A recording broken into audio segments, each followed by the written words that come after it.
தெளிக்கு வருது கடுமலைக்கு போனேன். பொருளாதாரத்துக்காக பேசணுமா, மனைக்காக பேசணுமா, உறவுக்காக பேசணுமா?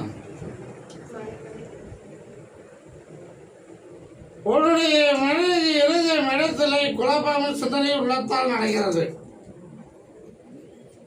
இதற்கு முன்னாடி உறவு எல்லாம் நம்பி போய் ஏமாந்தாச்சு, பொருளாதாரத்தை இழந்தாச்சு.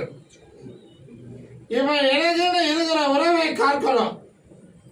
நான் இருக்கிற இடம் எந்த சிந்தனை இல்லாமல் எனக்கு வேணும். அதில் நிம்மதியாக வாழ்வதற்கு கருப்ஷன் ஒன்று அருள் வேணும் என்பது ஆசை. காலில் உண்டுவான் முன்னாடி வந்து கும்பிடுது.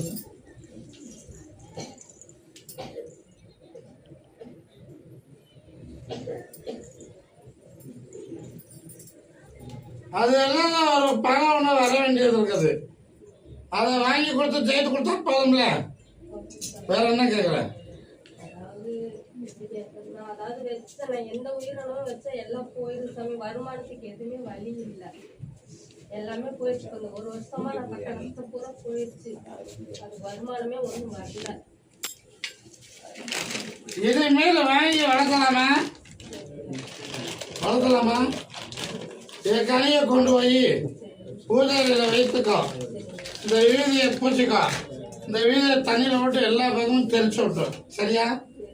இதுக்கு மேல பொருளாதாரத்துக்கு வழிவகுத்து தார, பட்டியை பெருக்கி தார, ஜெயத்து கொடுக்கறத கவலைப்பட வேண்டாம். இதை முக்காடு சத்தியம். கை மாற்றக்கூடாது, அதே கையில் வைங்க.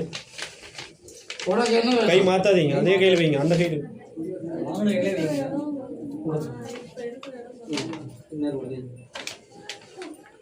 வையாசிக்கு மேல அந்த இடத்துக்கு பொருளாதாரத்தை அமைச்சு உனக்கே அமைச்சு கொடுத்தா போதும்ல.